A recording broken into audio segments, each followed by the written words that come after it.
तं यज्ञमरोषवृक्षं वरगं जातमकदः दीनदेवानन्दसाध्यारकशेद्रगं वदधुनोद्यो संवर्ततापदयाम्बो मृत्यसास्रोत्रा तथा लोकान्नकलवयन्नः यदव्रगणहविगा देवा यज्ञमतं वसन्तो सयासि स्तुरिणो सर्वभूतं सुस्वादं मधुरं मधुतेजा पुष्टिकरं दिव्यं विष्णानार्थं प्रदिक्तां मा मधुष्णानं सम्पूजयेत नमो नमः मधुष्णानं समर्पयामि नमो नमः पुष्पेणो सर्वभूतं सुस्वादं मधुरं मधुतेजा पुष्टिकरं दिव्यं विष्णानार्थं प्रदिक्तां मा ॐ गुरुभ्यो नमो नमः मधुः परमात्मने भक्ताशरपदं देव प्रसीद परमेश्वरः वस्त्रो वस्त्रं समर्पयामि नमः वस्त्रो वस्त्रं सम्पूजयेत् नमो नमः चन्द्रादिविलेपनं सम्पूजयामि च चन्दनं समर्पयेत् नमो नमः श्रीचन्दनं खण्डं दिव्यं गन्धाढनं सुमनोहरं विलेपनं सुरश्रेष्ठं मा चन्द्रं प्रदिक्तां मा चन्द्रादिविलेपनं सम्पूजयामि च चन्दनं समर्पयेत् नमो नमः तदपरान्ते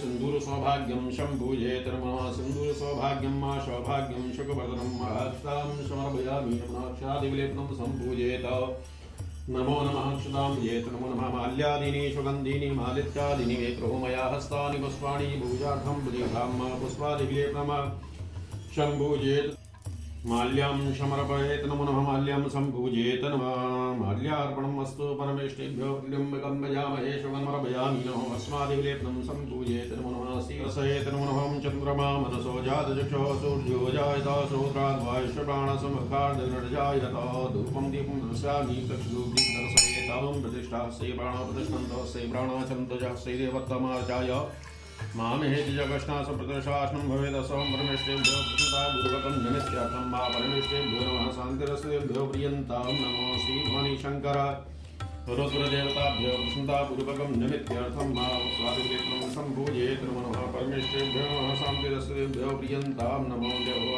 कृष्णशाण्डसवतारथं देवयन्ति पुनः परमेष्ठाय तेषाग्निशैतमानितमसि ॐ गंगा जमुना शिवा गोदावरी ओम प्राणाय स्वाहा उदनाय स्वाहा समानाय स्वाहा ज्ञानाय स्वाहा ओम द्राकट्टखाद्यानिकतांशाहारं भक्षभोज्यं च नैवेद्यं प्रतिगतां मा परमेष्ठेभ्यो पुनः आत्मीं जलं सम्पूजयेत् नमः आत्मीं जलं समर्पयामि नमः आत्मीं जलं समर्पयेत् नमः श्रीभवानीशङ्कररुद्रदेवताभ्यो प्रसन्नतापूर्वकं निमित्यार्थं मा तेषाग्निशैतमानितमसि।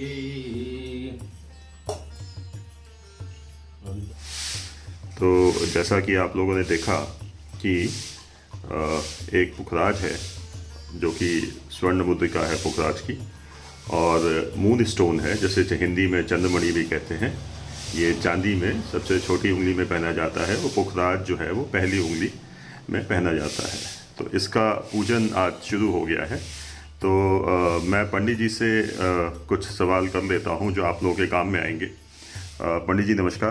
नमस्कार जी नमस्कार। पंडित जी, ये रत्नों का जो हम पूजन कर रहे हैं ये कौन सा पूजन कहलाता है और ये क्यों आवश्यक है? रत्न सिद्धि कहलाती है। कोई भी रत्न जब अपन धारण करते हैं या दैविक प्रतिष्ठा हो या रत्नों का धारण करना हो, जब तक किसी रत्न को सिद्ध नहीं किया जाता है, उसे जागृत नहीं किया जाता है, तब तक किसी भी व्यक्ति को पहनने से कोई फलीभूत नहीं होता है।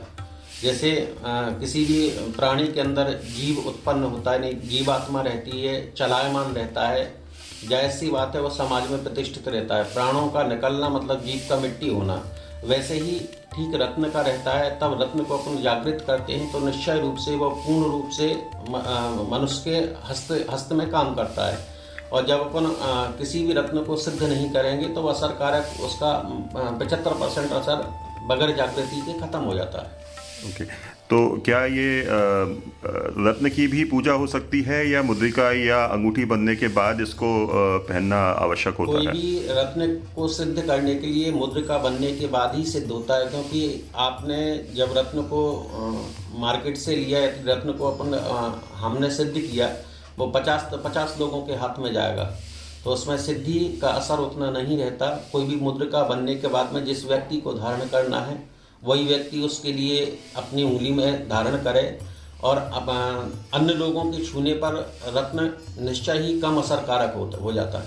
तो इसमें जैसे अगर ये जिनके नाम से ये अंगूठी जाने वाली है, जो पहनने वाले हैं, तो ये उनके लिए विशेष रूप से सिद्धि की जाएगी उनके हिसाब से? उन्हीं के नाम गोत्र से सिद्ध होगा, उन्हीं के नाम गोत्र से भी सिद्ध हो रहा है और उन्हीं के लिए लाभकारी रहेगा।